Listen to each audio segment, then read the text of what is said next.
let us continue with this merciless crusade against these worthless mutants and their deranged owners. For years, we've heard about dog attacks on the children of dog lovers, where the adults blame the children for the attack. This is part of their culture. Anytime you mention dog attacks on children, the adult dog nuts will immediately talk about how kids are obnoxious, how they are disrespectful. They talk about how kids do things to the dogs that provoke the dogs to attack. They blame the children in order to protect the dog because they value the dog more than the children. This is part of their culture. They will not dare co-sign with the idea that the dog attacked the child because the dog is a dog. We heard the previous story where this woman tried to lie and blame the child, saying that the child went underneath a fence, provoking the dog. Come to find out, the dog actually attacked the boy and tried to drag the boy underneath the fence.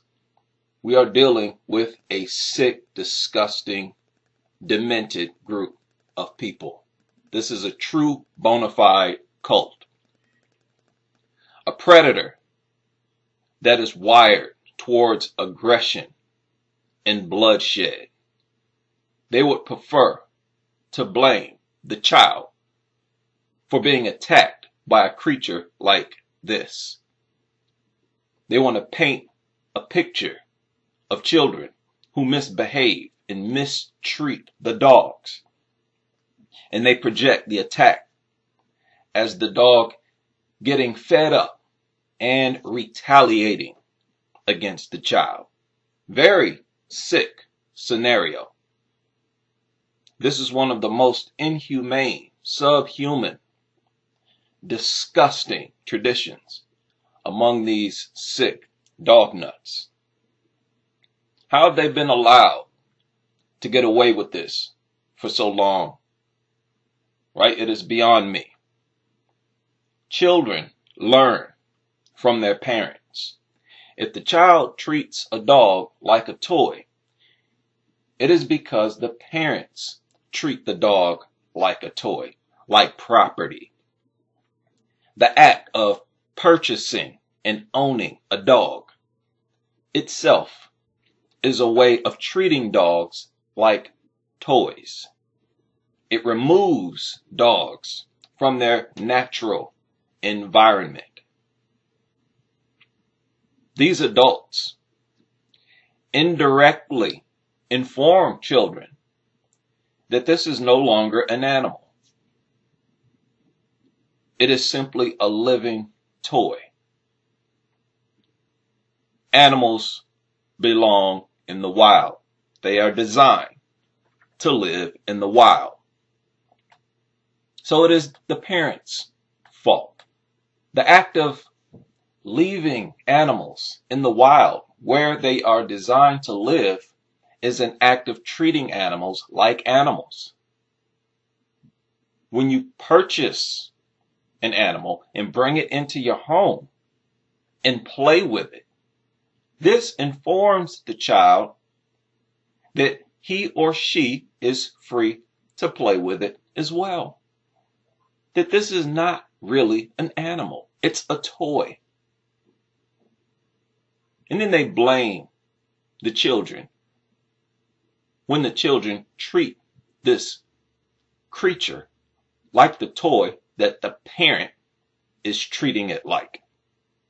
How can you, as an adult, show blatant disregard for an animal's natural environment? Bring the animal into the child's environment. The home is the child's natural environment. It's the child's environment that's being invaded by an alien. How can you do that and expect the child to respect the animal as an animal? And that's exactly what these crazy, deranged people do.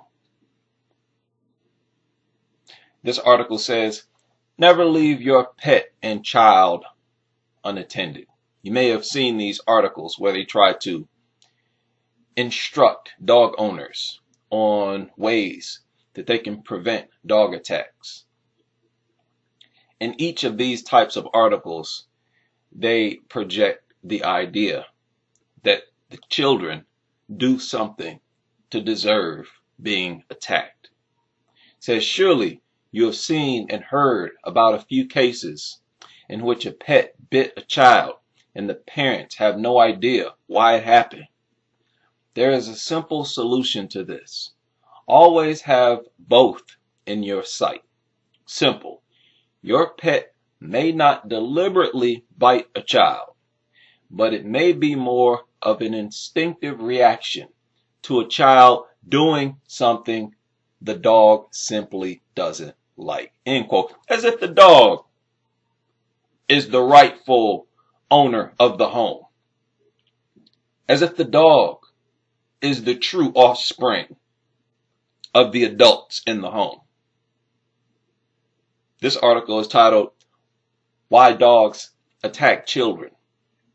And as always, they project kids as evildoers who harm the innocent dogs. And the dogs simply get fed up and attack.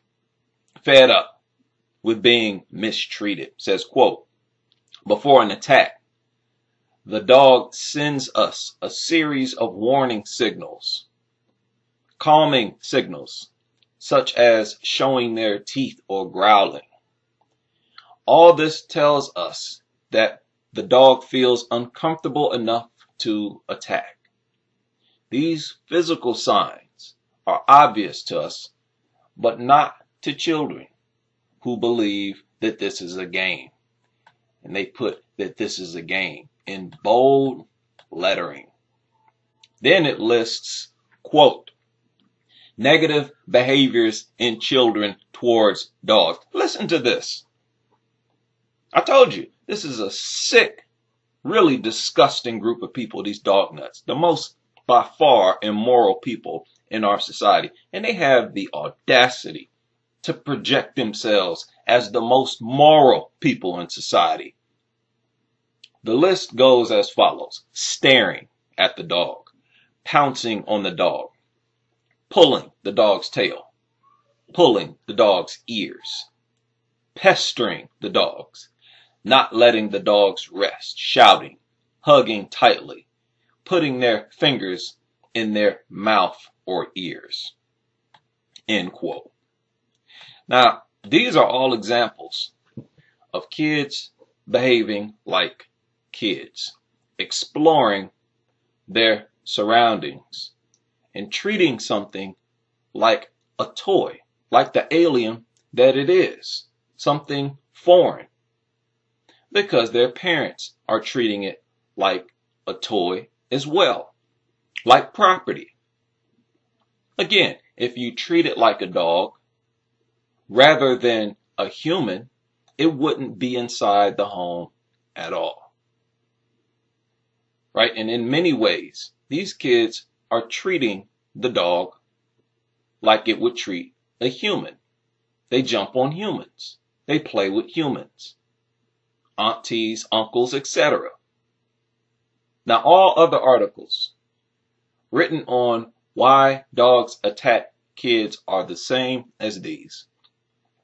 This narrative that children get what they deserve, that they provoke dogs, really is a gross distortion of reality. The child would not annoy the dog at all if you, the parent, would lead by example and treat dogs like dogs rather than like family members or toys. These people are truly a bunch of idiots. Kids hug dogs or jump on dogs bump into dogs.